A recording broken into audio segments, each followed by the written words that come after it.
Texas is the biggest battleground state. And in 2020, we have the opportunity to turn our state blue up and down the ballot. We have the opportunity to expand access to affordable health care, finance our public schools, strengthen our economy, and take meaningful action on gun violence. There's so much more in the United States Senate. We have the opportunity to pave the way towards a more sustainable future at the Texas Railroad Commission. We have the opportunity to elect judges and the justices who will restore fairness, equality, and balance in our courts.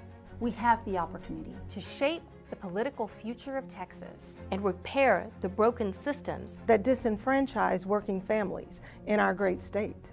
We have the opportunity to ensure that Texans in positions of power embrace empathy, open minds, and swing open the doors of possibility. By working together and uniting behind our shared vision of a more inclusive world, we will win back our state. We will win because we have to. We have to put an end to the hate, the lack of access, and the suffering. We have to deliver on the fair shot that every Texan deserves. Our cause, our movement, is about the restoration of justice and the expansion of opportunity. None of this can be accomplished unless we work together. In order to bring lasting change to Texas, we must work alongside every down ballot candidate, every activist, and every Texas Democrat to continue building the largest democratic movement our state has ever seen. We're asking you to be a part of this historic fight. Together, we will create a Texas that we can all believe and thrive in. Together, we will save Texas and in turn, save the entire country.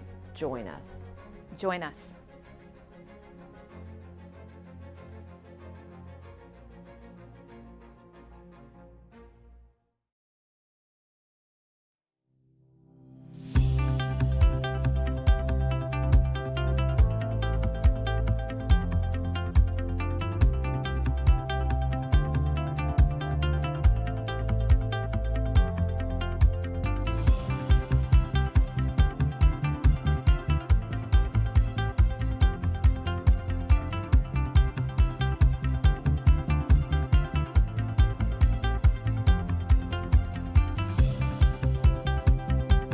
Your vote is your voice. I'll rise up, rise like the day. I'll rise up in spite of the ache.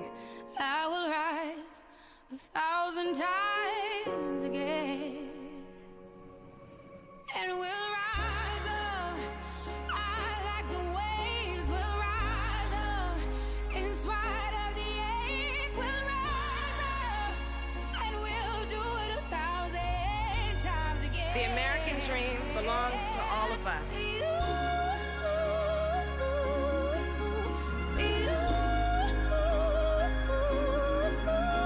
We have to choose between change and more of the same. This is your campaign.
This is Joe Biden. Black Lives Matter, period. I'm not afraid to say it. Inequities have to be met head on. African Americans need a fair shake when it comes to economic opportunity, healthcare, criminal justice, education, and housing. That's why if I'm elected, we'll get COVID under control by listening to the science. We'll raise the minimum wage to a living wage of $15 an hour.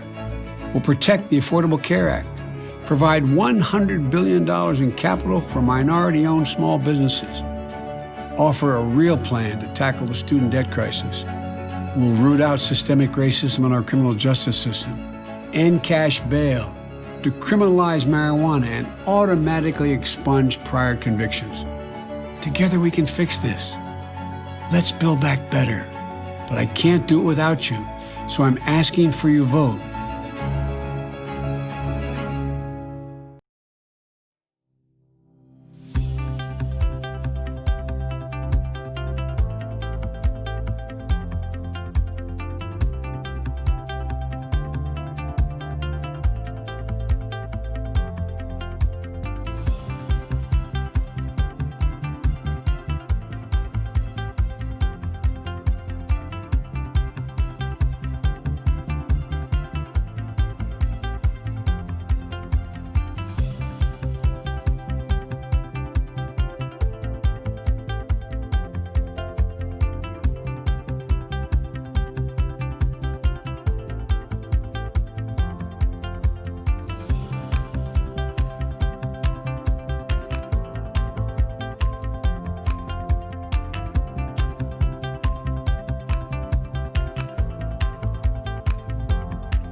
Just like our ancestors who stood up to the violent racists of a generation ago, we will stand up to this president and say no more. Because America is better than him. So we choose to be bigger. We choose to be bolder.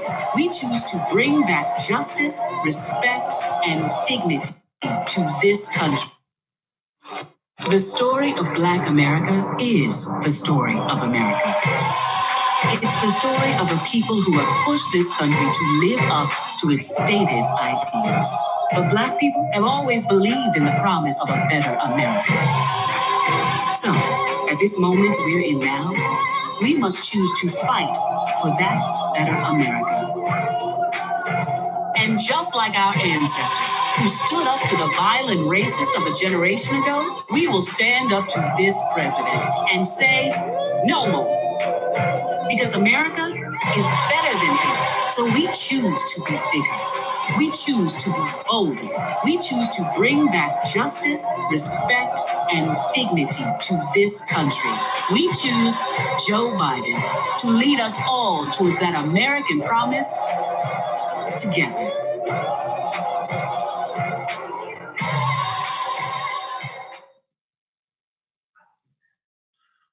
Well, good evening, Texas. Good evening to all of you from around the country. My name is Dominic Calhoun, and I have the privilege to serve as the Deputy Director of the Texas Coalitions for the Biden-Harris campaign. Tonight, I want to welcome you all to Shop Talk. This is a conversation hosted by African Americans to talk about what this Biden-Harris ticket is going to do for Black America. So if you've never been to a barbershop, welcome to it. This is an opportunity for you to see us in action and have a good time. So I just want you all to know We have a panel of experts, good people, average Americans to some degree, and we even have some NFL Hall of Famers. So we're looking forward to everybody participating and joining tonight. I'll give a brief bio of those individuals here in just a little bit. I want you to strap in and welcome to Shop Talk. Without any further ado, I want to turn it over to Shakira Dennis. Awesome. Thank you, Dominique, and also thank you to our distinguished panelists who will be participating in this very important conversation. As we all know, Texas is the biggest battleground state, right? And we are in play and this much closer, 1 week from today, of delivering 38 electoral votes. I mean, it goes without saying, the turnout is indicative of individuals across the state of Texas who simply want one thing, and that is change. The path to victory here is not possible without Black men. This conversation is incredibly important as we examine barriers that African American men have experienced as it pertains to their participation in the civic and political process, and also reinforce the importance of the Biden-Harris plan for Black men. We are incredibly grateful for the national investments that have been made to ensure that Texas flips and turns blue next Tuesday, but equally grateful for the support of elected leaders and community stakeholders across the state of Texas that are doing the hard work. And so we're excited that each of you can join us this evening. It's going to be an amazing conversation. And no matter where you are and what you're doing, always remember that there is something that you can do to move the needle and make a difference in your respective sphere of influence. So thank you to our distinguished guests, panelists, and to all who are watching and participating with us tonight. Back to you, Dom. Thanks, Shakira. All right, so let's get right into it. I'm going to announce our panelists. I want to make sure you guys give a wave, make sure the people know exactly who we are. I know they can probably see your name. So I'm going to start with you, Ray. Ray B. Shackelford is a native Houstonian community leader who strives to make a difference in the lives of others. He received his BA in Business Administration and Finance from Morehouse College and an MBA from the Bauer College of Business at U of H.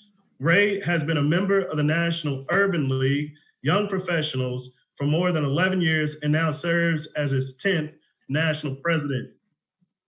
What's going on, Ray? All right, Dr. Marlon Smith.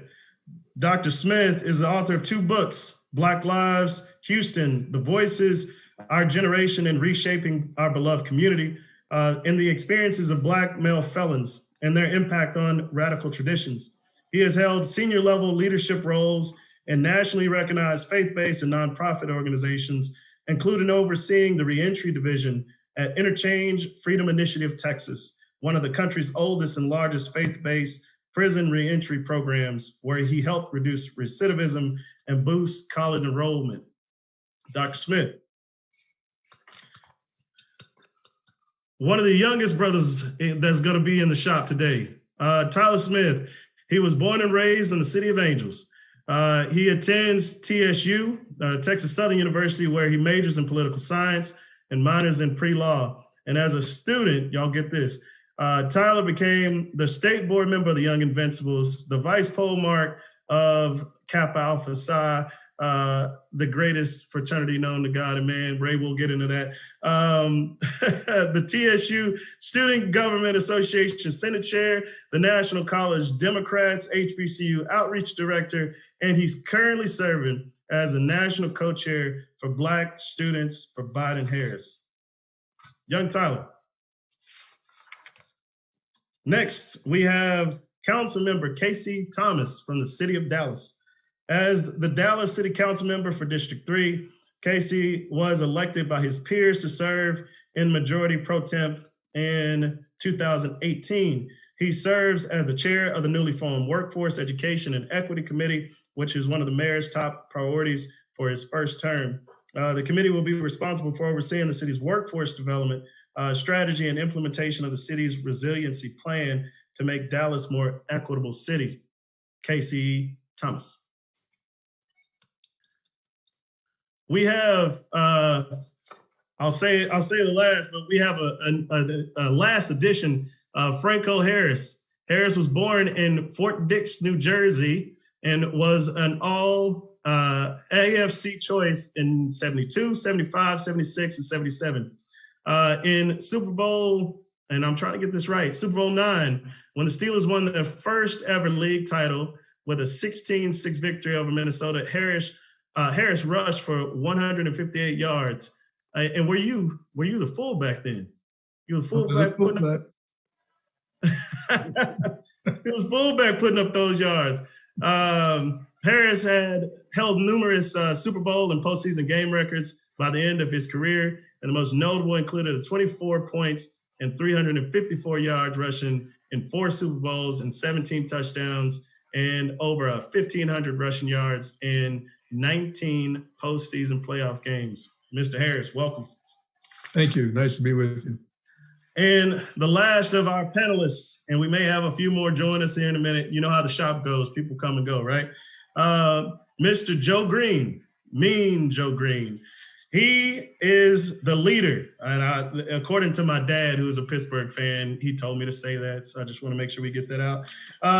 He is still the leader of the Steel Curtain and was so for 13 seasons. He's a Hall of Fame defensive tackle who helped bring 4 Super Bowl championships to Pittsburgh, the 2-time NFL Defensive Player of the Year, and he was the second player, I hope I'm getting all this right, the second player to have his jersey retired in the history of the Pittsburgh Steelers. Is that right? I hope that's right. Yes, that is true. All right. Well, gentlemen, let's talk about, and thank you all for joining us this evening. We really appreciate it. And look, as I stated before, this is just a conversation amongst us to talk about what this election means to us individually. And so here, I'm going to pose the first question. I started with you, Ray, so I'll start with the first question with you. Tell me, in your opinion, why this election, this one that's going to end in about 7 days, is so important to Black men. Well, good evening, everyone, and thank you for the opportunity. As Dominique mentioned, I do represent a lot of different nonprofits, but the views I express this evening are mine and mine alone. So I want to start with that. I think that this election is so critical when you're talking about Black men, because when you look at the incarceration rates, when you look at the disproportionate impact of the coronavirus to the Black community as a whole, and when you're talking about where Black men lie in those things, when you're talking about the loss of small businesses, you're talking about the loss of jobs, and some of the barriers to education, when you're talking about young Black boys and girls, when you're talking about our families, it extends to them as well. And so there's so many things that have been mishandled, and even with the coronavirus specifically, many of the comorbidities or health challenges that we face in our community target Black men when you're talking about this virus. And so the mishandling of it has been extremely impactful for our community. So we need to get someone who is able to get their arms wrapped around this virus to be able to inject money and resources back into our community so we can get our businesses back up and running and support our families and educate our kids. And so there's so many different layers. I know we're going to get into a lot of it in the conversation this evening. But, you know, we always like to say that each election is the most important of our life. And I think that's never been more true, because we saw with this year, you never know what decisions our elected officials will be faced with. And the decisions that have been made this year are literally costing people their lives. Dr. Smith, what's your perspective? Well, I think the first thing I need to say is thank you also for the invitation. I agree with Ray. I think if I'm going to be a little contrary and say, I don't think that this is the most important election that Black men should participate in. I think that Black men need to participate in every election because, as Ray said, Black men have had the highest unemployment rate in this country for over 2 decades. That Black men have, since the late 19th century, have had the highest incarceration rate of any other group of persons in this country. We're in Houston, Texas, for instance, and we boast not only diversity, but we also boast the largest incarceration and reentry population in this state and the second largest in this country. We have to think about the ways in which Black men have not only the highest high school dropout rate, but the highest infant mortality rates. So for me, the reason why this is important for Black men to vote, because there has been structurally a type of erasure of Black male political issues. And I just think until Black men organize themselves, particularly around the electoral process, and create a kind of collective voice around our issues, then we're never going to get the kind of change and impact that we need. So as long as we're going to talk about Black men averaging somewhere between a 16 to 19% average unemployment rate, we have to really ask a different set of questions than any other group.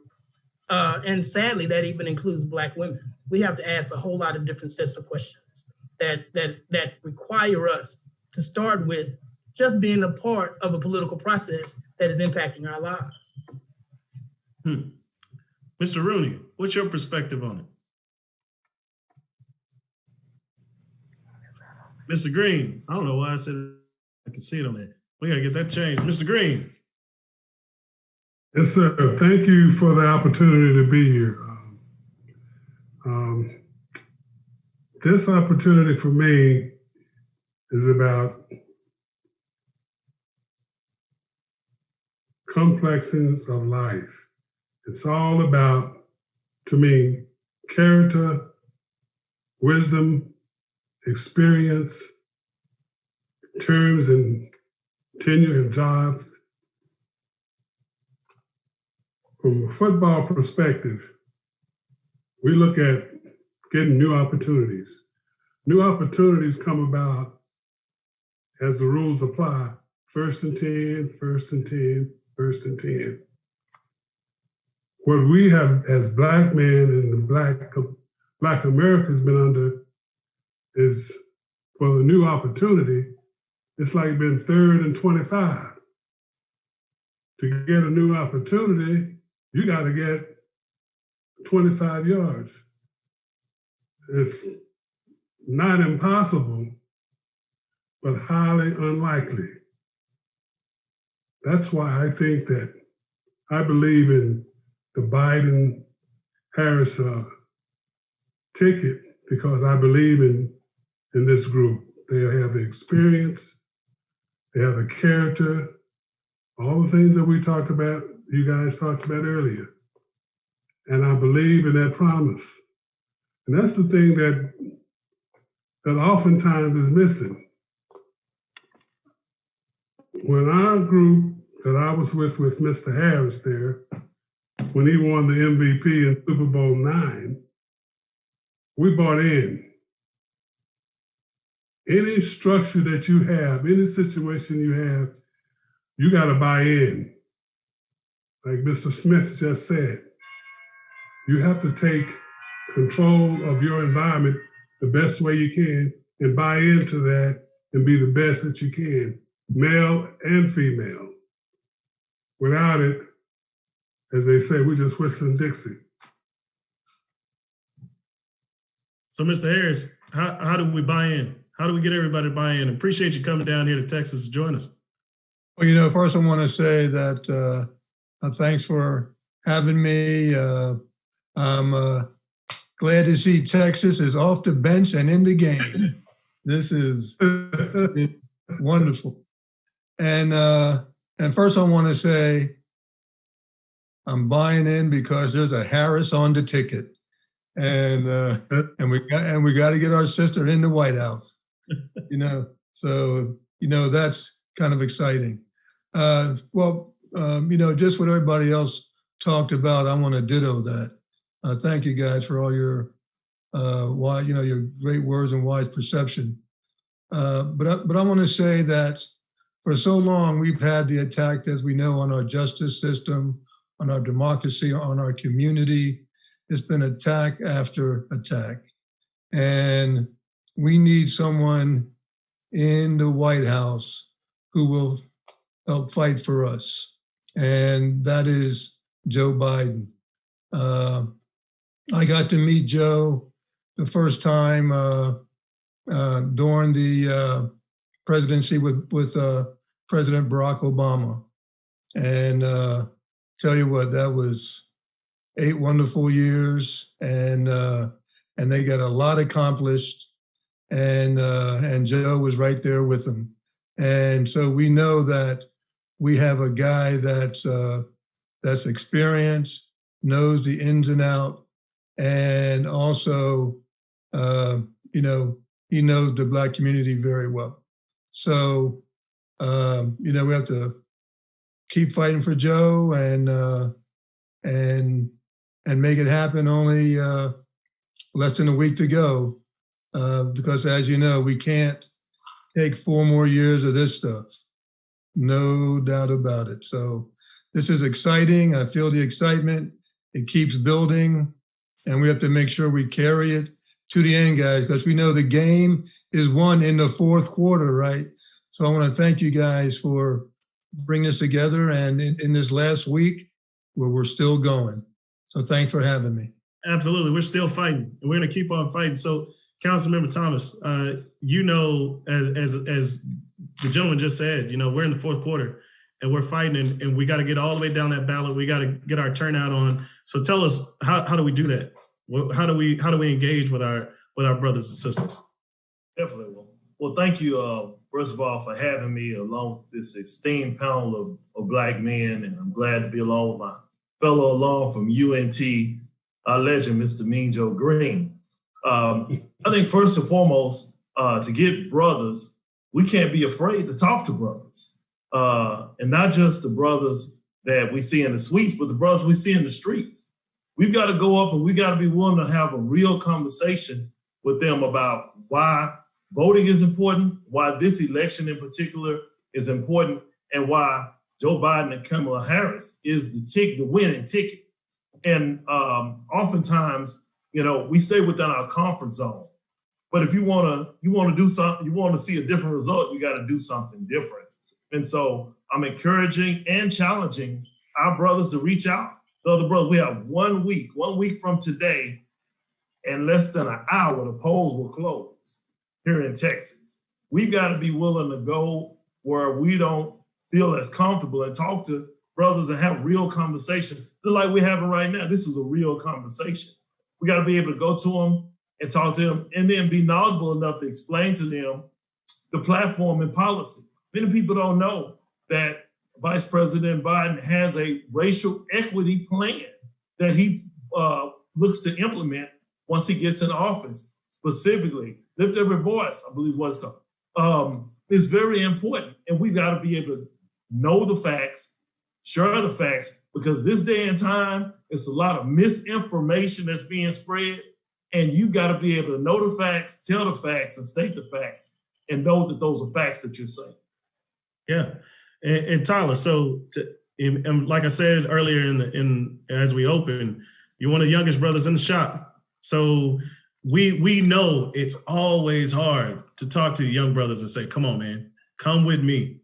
Let me tell you about our history. Let me tell you about why this is so important. So why don't you, for everybody that's watching, even some of us who are older than you, talk to us about what this election means to you as part of the new upcoming generation. Yeah, definitely. This election means everything to me. This election will affect me for the coming years to come. Next year, 20 years, 30 years down the line, this election affects my generation the most. African Americans, Black men my age, this election couldn't be more consequential. Looking at the facts, I mean, African Americans are dying at 2.6% higher rate than any race from COVID alone. We have a president in the White House who he hasn't caused the coronavirus, but he has pretty much put it into non-existence. He called it a hoax. We as African-American men, we have to come together and realize how vital this election is to us and what we're risking not voting and what our vote really means. Boy, Dr. Smith, you got a smile on your face. It looked like you've been reading somebody's statistics, huh? You sound like a Kappa man, man. It makes me proud. It makes me proud. Hey, I don't know, Ray. I'm just saying. I don't know. Hey, we love all the brothers in 1911. You know. Yeah. So Ray, if that's the case, and Brother Thomas, you said it perfectly, right? We have to be able to speak these facts into existence. We're all here. We're all here because we're trying to make this country better. We're trying to take it somewhere new. So in your perspective, as we are talking through this, tell me your position as to what you believe that this Biden-Harris ticket is going to do for Black America. And I'll toss that to you, Mr. Greene. Well, as I said, I believe in the Biden-Harris ticket. Character is very important to me. Experience is very important for me. Those are things that I've leaned on in my career. Integrity. When you back up what you say you're going to do. And he said that we're going to improve the housing condition. We're going to give $15,000 first-time homeowners. We're going to create jobs with the new infrastructure situation. Education is, as has been stated, is very important for not only the Black community, but for all communities. I have 5 grandkids, and 2 of them have just finished college, and there are 2 in college, and it's very expensive, as you guys know.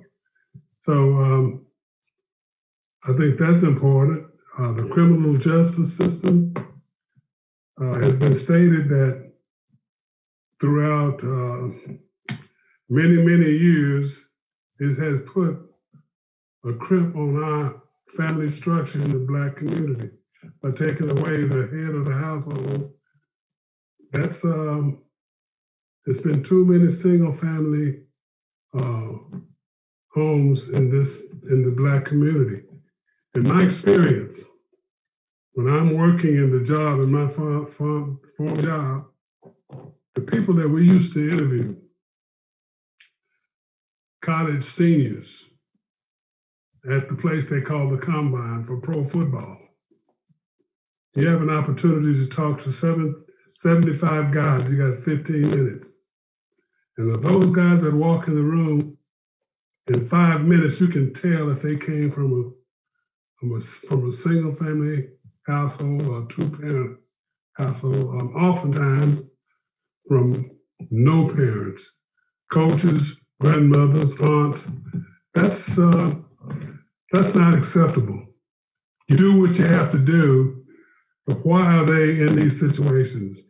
Again, it's about the men and women and the system. The system. And that's what I was talking about earlier, about the opportunities. To get a new opportunity to do better on your jobs. 3rd and 25 is a hard goal for a new opportunity. Biden, Harris is going to make it easier, more open for us to achieve these things. The opportunity for freedom. That's all we've been looking for all of these years. Freedom. And the opportunity each time give us a chance to get there. The will and the desire and the know-how from our leadership gives us a better opportunity to achieve those things. Well, we appreciate it. And just like for all of you that are watching from home or wherever you are, I told you that when you're in the shop, you're going to have people coming in, right? So we got somebody coming in to get in a chair. Mr. Bethea, we see you there. How's it going? Sir. Oh, fine you this evening. I'm doing all right. So for everybody that's watching, Elvin Bethea was an 8-time NFL Pro Bowler. He played 210 games for the Houston Oilers. So for you brothers that from the H, right? Welcome, Mr. Bethea. When he retired, he held 3 team records with the Oilers. The most seasons played, the most career regular seasons played, that's a 210 game, and the most consecutive regular season games played at 135. And this is one of the most interesting things. So back in 1982, or up until 1982, they didn't record sacks. But his unofficial career sack record is 105 sacks on the quarterbacks and still ranks as the best record with the Houston Oilers or Tennessee Titans, whatever you want to call it, in that history. So, Mr. Bethea, welcome to the shop. Oh, thank you very much. Thank you very much for having me. And I think you got some people there that you may know, so Mr. Harris and Mr. Greene. So Mr. Bethea, we just started. I know him all too well. I know him all too well. Did he deliver a little pain back in the day? Yeah, brought a little pain. He brought a little pain, no doubt about it. I've met him once or twice. I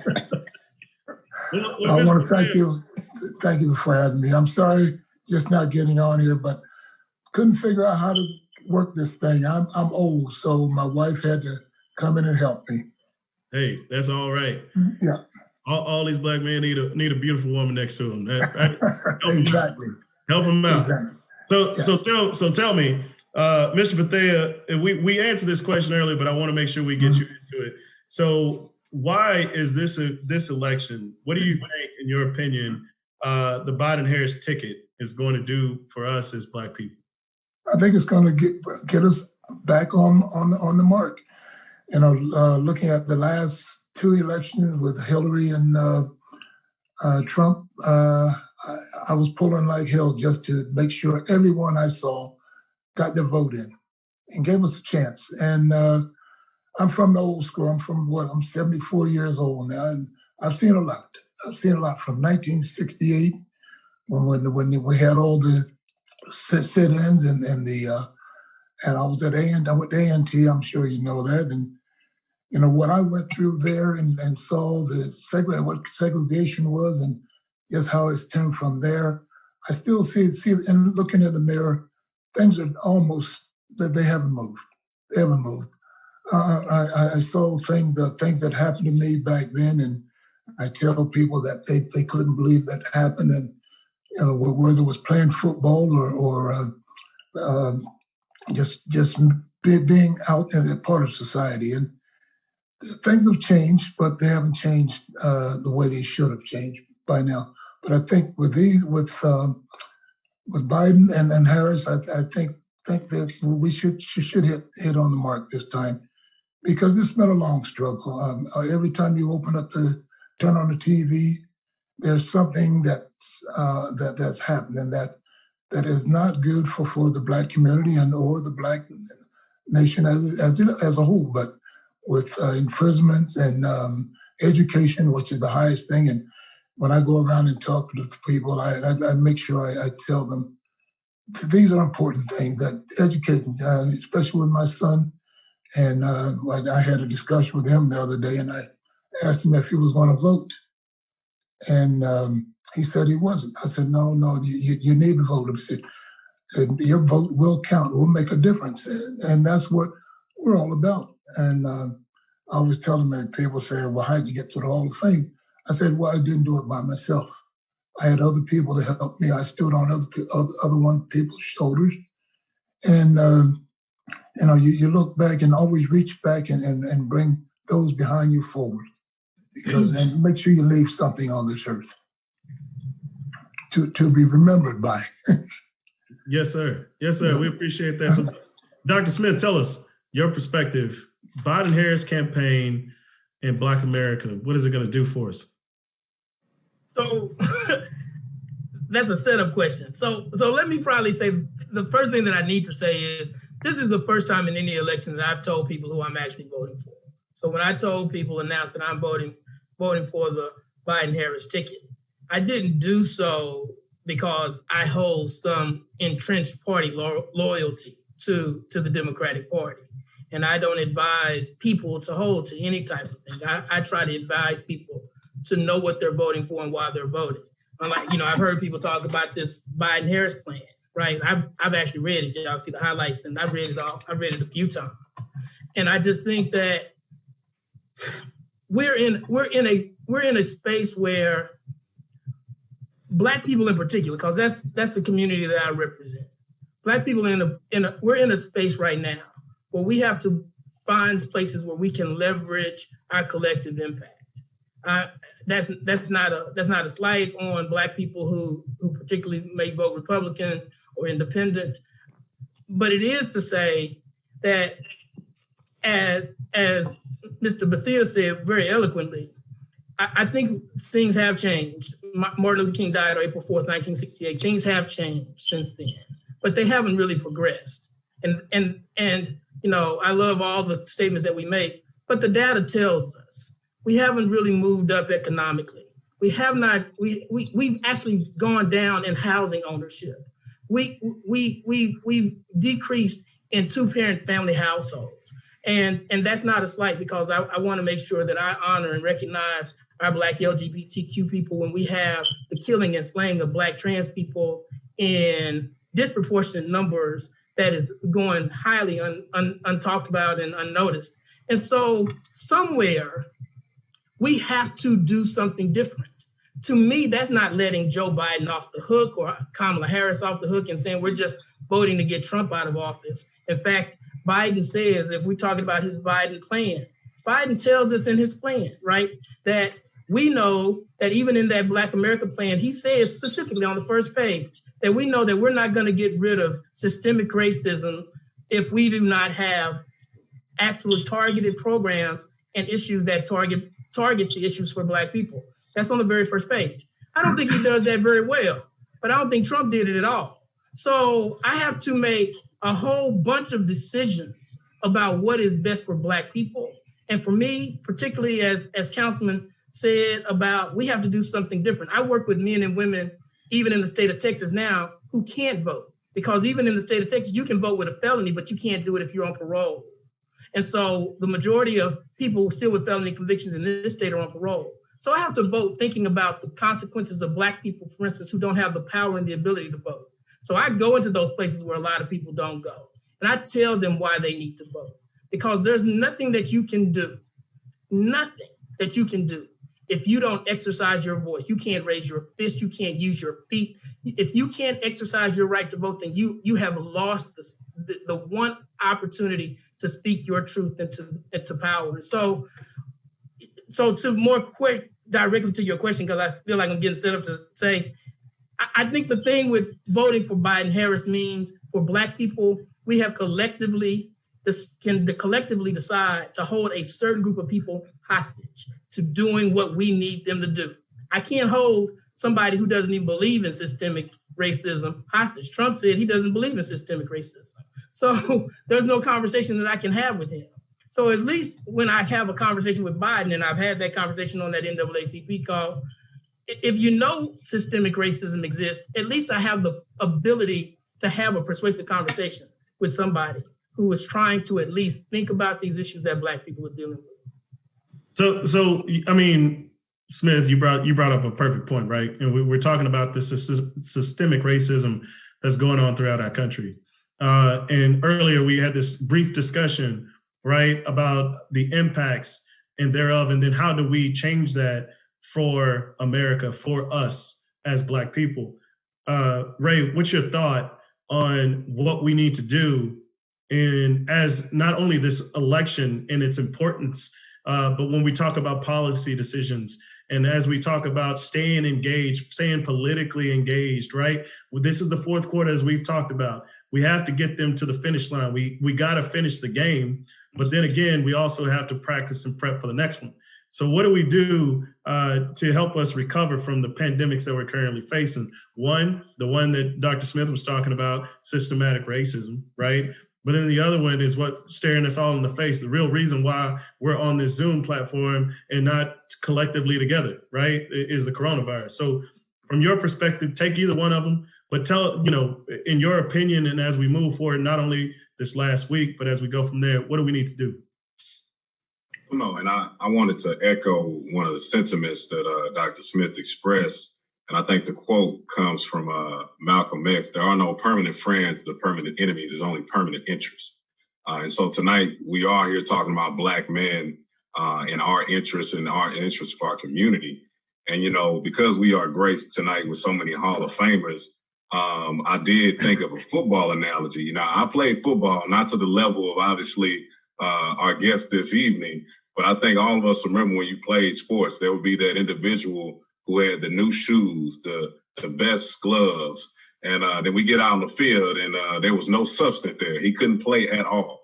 And so that is who President Trump has shown us to be.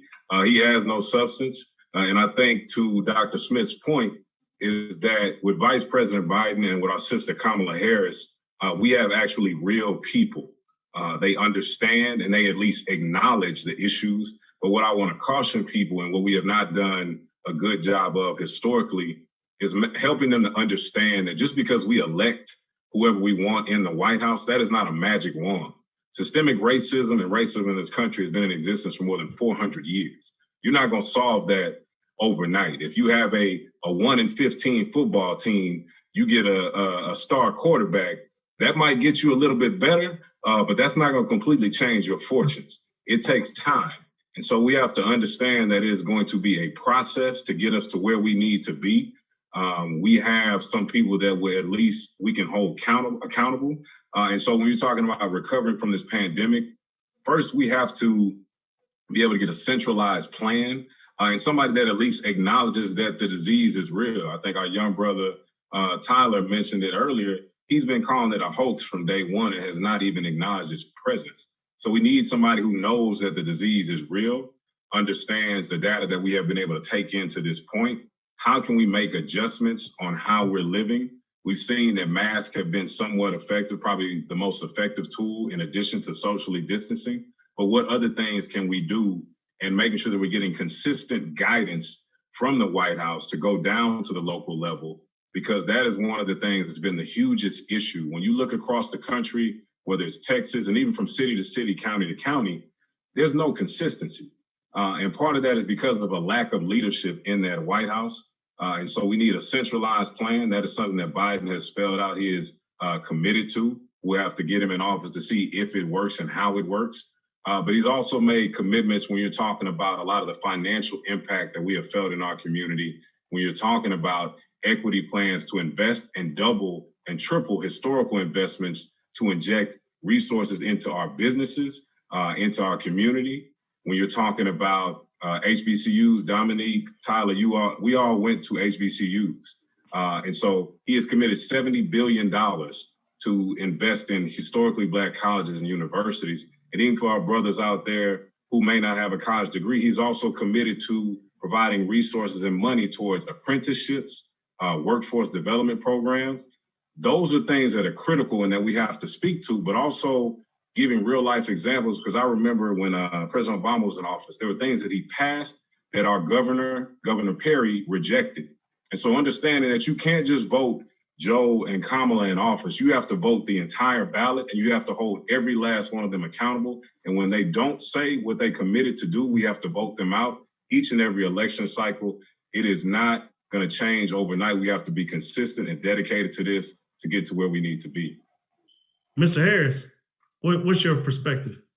Well, I want to say that I think Joe Biden helped and set the agenda when he chose Kamala Harris as his running mate.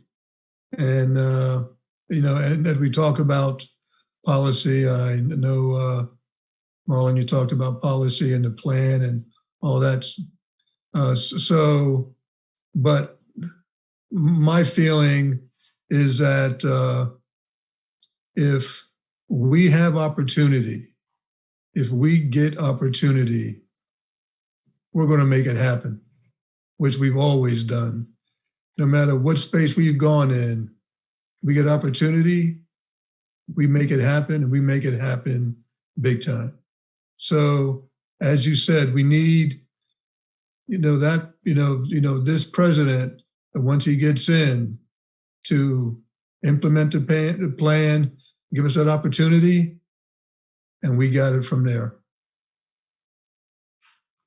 Tyler, tell us about your thoughts on what we can do to overcome from systematic racism and the coronavirus. Yeah, definitely. I think with systemic racism, it's something that we definitely need to address in this country. It's long overdue. And we have to look at the two type of presidents that we have and read between the lines. Let's look at Donald Trump, for instance. Donald Trump came out with a platinum plan that addresses systemic racism, yet he got on national TV and said he doesn't believe in systemic racism, which is backwards. That's something that you just can't do. And then we look at Joe Biden. Joe Biden, we talk, one of my favorite clips on Joe Biden is from Senator Booker. He was talking about how he and Joe Biden disagreed on an issue about racist and racism. And after that debate, where they had that little spat, that little argument, Joe Biden called Cory Booker and told him, look, I don't know everything, but I'm willing to come to the table. And that's what we need in a candidate. We need a candidate that is willing to come to the table, who is willing to say that they don't know everything and willing to listen to the problems and address those problems equally. Don't he sound like a Luke? He just sound like a Luke. He just sound like one. Like he been trying to talk like that. Tell you, boy, he on it, right? Need that young mind. Need that young mind. So, brother Thomas, look, and we're starting to get towards the end of this, but hey, I just want us to all chime in on this. Look, there's so much at stake in this election. There's economic stability, criminal justice reform. We're talking about recovering from a pandemic. We have seen so many things happen over the last 4 years that we want to right the wrong. It's not only for us, but for all of the country. In your opinion, we often hear this, and Mr. Bethea mentioned it just a second ago. His own son was telling him, hey, I ain't gonna go vote, right? What do we need to do in this closing argument in the fourth quarter to make sure that we are moving our people to the polls to go vote? Excellent question. I want to touch real quick on the question you asked about the two pandemics, COVID-19 and COVID-19, because we've been dealing with this for over 400 years. We've got to make sure that as we go to the polls and vote, that we vote for someone and not just vote against someone. We have to feel confident and encouragement that Joe Biden and Kamala Harris is going to bring a sense of normalcy back to the country, back to society. And that's critically important, because nothing about 2020 has been normal at all. And so we're all seeking a sense of normalcy, our comfort zone, something that's going to give us some hope that things are going to get better. The current resident of the White House is not just not going to give us hope. He's going to make us feel, and has made us feel, hopeless. That's why you're seeing Republicans for Biden. Because at the end of the day, your leader needs to be somebody that you can look up to and you can respect. Now, related to your question about getting people out, I post this on my Facebook page every day. Don't ask people if they're going to vote, ask them when they're going to vote. Are you going to vote early or are you going to vote on election day? And I challenge everybody to ask everybody they know that very same question. Are you voting early or are you voting on election day? We have to build some inertia around getting people out to the polls. We've got to make sure, and I give props to the NBA, I give props to a lot of our NBA players, a lot of our entertainers, because everywhere you look, you're seeing vote. They're taking actual basketball arenas and football stadiums and baseball stadiums and making them polling sites. A culture of voting, that's something we've needed for a very long time. Joe Biden and Kamala Harris must have a Democratic Senate, and they must maintain a Democratic House. People forget, when we talk about branches of government, the Senate and the House legislate bills. The president is executive executes the bill, either veto or sign it into law. And so we wouldn't be dealing with what we're dealing with. I've been borderline depressed since last night when this Supreme Court justice was approved. When in the past, it was understood, you know what? During an election year, the rule is we're not going to appoint anybody. Less than a week, well, we're right at a week, 8 days, they appointed a Supreme Court justice who would not answer questions about some of the most controversial cases in the history of the United States. So we've got to vote. We got to vote from Biden to the bottom. That's what I'm saying. Biden to the bottom. We can't miss anything, because if we do, it's going to cost us in the long run. Hey, Dominic, I just want to say that I just find it so hard that some people are still on the sidelines, because you either have to be afraid or you have to be excited. Either one has to move you. And so, I'm hoping that that this moves a lot of people. I mean, what we've seen so far has been encouraging. And I'm hoping that what people are seeing is helping to excite them and encourage them to join in, to be part of this, to be part of this history. Because we need a change. This leadership has been so bad, and having Joe Greene on here, one of our great leaders with the Steelers, and his leadership made a difference. Elvin Bethea, his leadership on his team made a difference. Leadership makes a difference, and so we have to be afraid of this current leadership and excited about new leadership. Dominic, can I say something really quickly? Yeah. Because I think we're trying to talk to Black men, and I want to be careful with the kind of critique that I'm seeing about Black men who don't feel encouraged to vote. And I want to speak to that group, because it is easy. I had a gentleman who was in my prison program. When I asked him, as the good brother said, when are you gonna vote? He like, because you ain't on parole anymore. And he's like, Marlon, I ain't trying to be funny. I was in prison during a Democratic administration and a Republican administration. My family has lived in these projects where I was with him during Democrats and Republicans.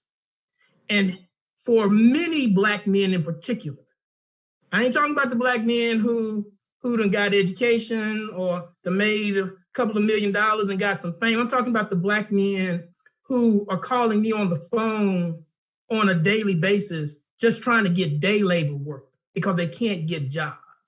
See, because that kind of person, he's not thinking about working. He's thinking about how he's going to pay the light bill today and then how he's going to pay the rent next week. And what I want to speak to that person. And what I try to tell that person is that there's a collective group of people, particularly Black men, who are trying to ensure that the systems that got you in that condition get you pulled out. And you can't have somebody in office who doesn't care if the system even exists. See, that's the difference between a Trump and a Biden. You can't have a conversation, as my good young brother Tyler said, with somebody who doesn't even believe that the system exists. So I need Black men who don't feel like it's necessary to vote, because I promise you, I don't know about Joe Biden. I can't speak for Joe Biden. I can tell you that brothers like myself and others need you to vote because it empowers us to help you do the work that we do. So that it's not just about what happens in DC, it's about what happens in your local communities. So when I go to the mayor's office, when I go to the city council office, when I go to the housing authority, when I go to those people, and when I go to talk to the DA's office, I need you to speak in the electoral process so that they know that when I go there, you really do care. So I get we want to support Joe, but I'm talking about the men that I deal with on a regular, everyday basis. And those men need to feel like somebody is fighting for them because they don't see it up at the top.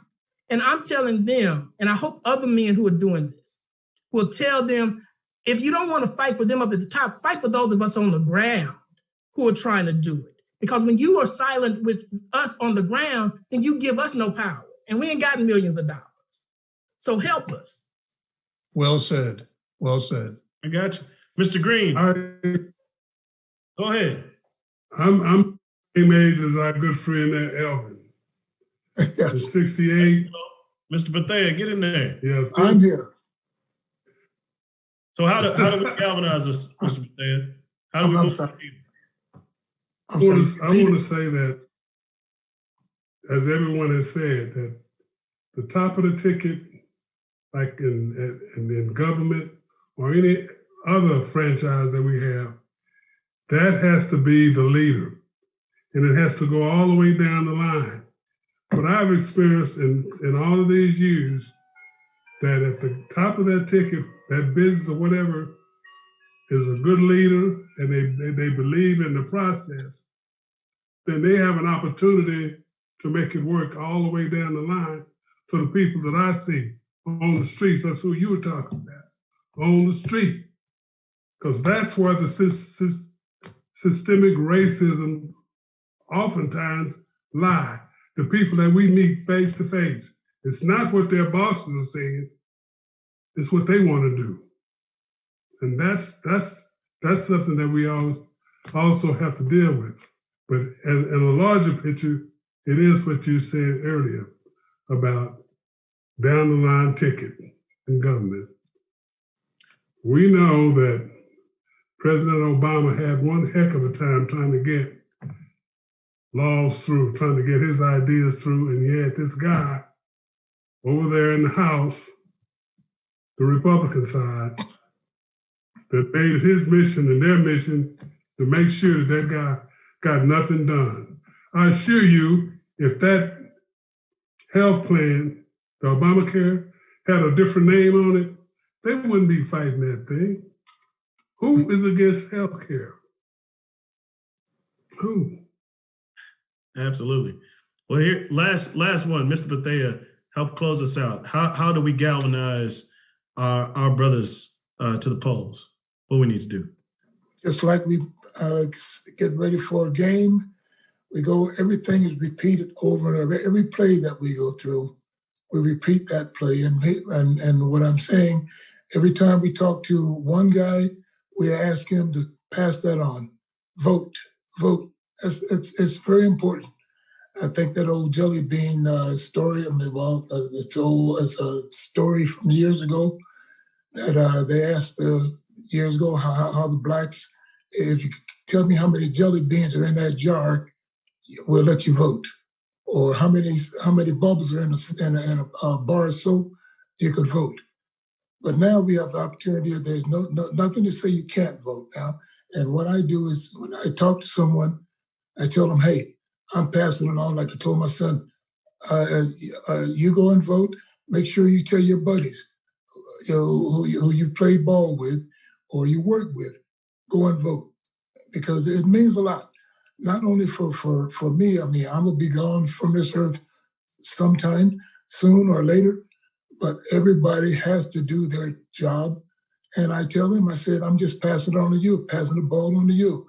Here's the play for you to go and have your friends do their valid duty to make sure everybody does the fair share, and let's get everything back to norm. This is not normal.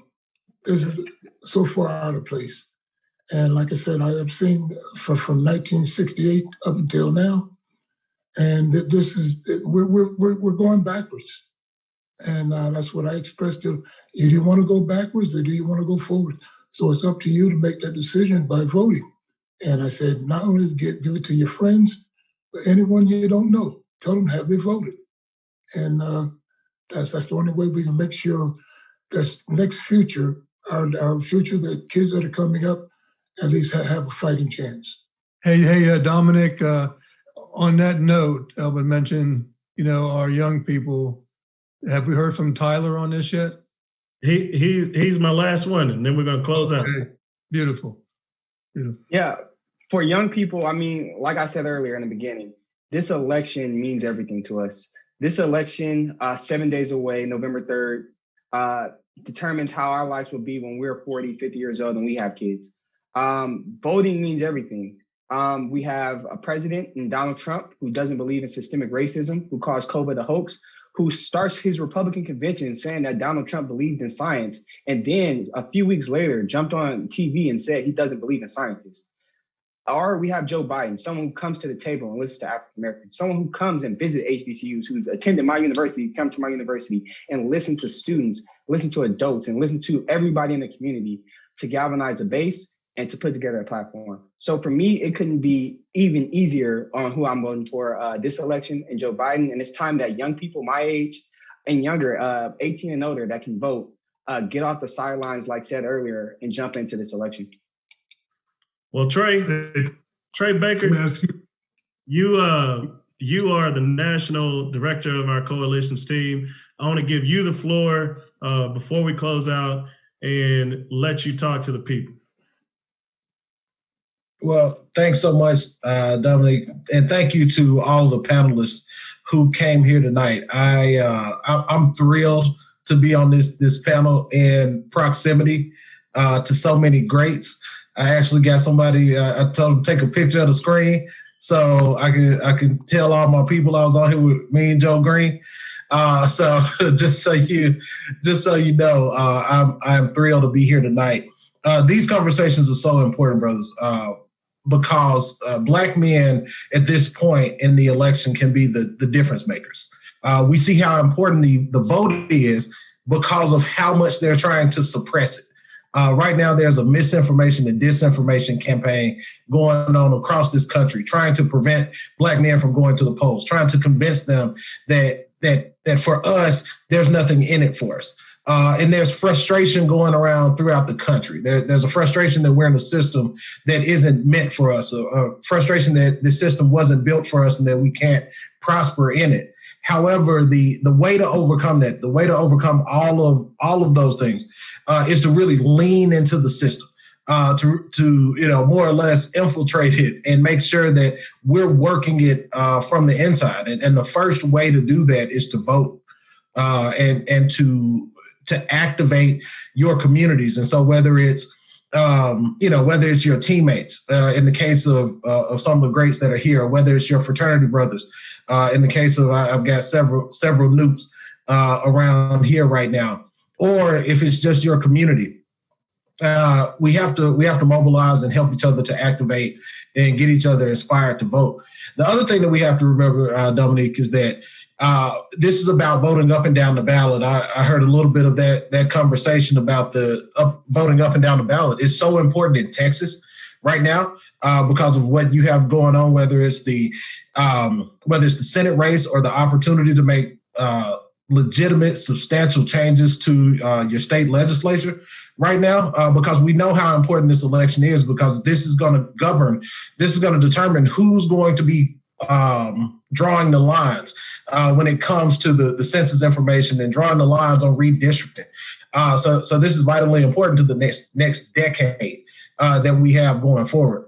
So here's what we need folks to do. We need people to activate themselves. Each day of this campaign, I've said, well, I can do anything for 100 days. I can do anything for 30 days. I can do anything for 20 days. Well, now we've got 7, six and a wake up. And I can do anything for 6 and a wake up. And so we have to make sure that we engage with people, let them know that we have a plan for Black America, the Lift Every Voice plan, that we let them know that there's a racial equity plank in the Biden-Harris campaign that's going to provide for economic equity, including the investment of $150 billion in Black-owned businesses. And so here's what we need to do. We need to get involved. So I need everybody to text AFAM, that's AFAM, to 30330.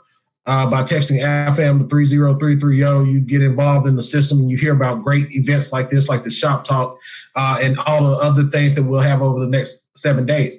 Additionally, I need you to go to iwillvote.com. You go to iwillvote.com and you'll be able to find your precinct that you're voting, check your registration status, get the address to where you need to go and what options you have for voting. So if early voting has started or if it's stopped, if you have early voting at all, or if you have to give an excuse to absentee vote like I did here in the state of Mississippi. Also, we need you to make a plan. And you can do that. Go to makeaplan.com. We really got a website for everything. So go to makeaplan.com and you'll be able to essentially make your plan, who you're going with, what you're doing, how you're voting. For me, I made the plan because I'll be on the road campaigning for Joe Biden. I absentee voted in person at my county clerk's office and I got my little sticker and everything already. So I'm set already. And so I can be on the road and go out here and help some other people to vote. So, Dominique, I'll pass it back to you. Again, I appreciate you, brothers, for this conversation. As always, I come and I sweep up the hair at the end of the shop talk. And hopefully I didn't miss any spots. So thank y'all so much for what you're doing. Thank you to the Texas team and all the great work that you're doing. Texas Democratic Party, I know, is a part of this. And so we're going to push forward, and we can do anything for the next 6 days. So let's go and make it happen. I see not too much hair on this screen. Well, look, thank you, Trey. Thank you to the panelists. Even though I am a diehard Dallas Cowboy fan, I want to tell you the Hey, I'm a diehard. I'll say it all day long. I told you. Good luck this season. Good luck this season. Hey, look, you having a rough time right now, brother. I am having a hard time. But look, there's a blue and silver line at the end of this, okay? There's a blue and silver line at the end of this. When it comes to Tuesday, we need to turn out. We have until Friday of early vote here in Texas. Tuesday, Super Tuesday. Make sure that you make a plan to go vote. I want to thank the Hall of Famers for being here. I appreciate you so much, Dr. Smith, Tyler Smith, Councilmember Thomas, and I know Mr. Shackelford had to run. We ran a little bit over. I want to thank you all for being here, providing your insight. Remember, let's go out, go vote, turn it blue. Appreciate you. Y'all have a good evening. Thank you. Thanks, guys.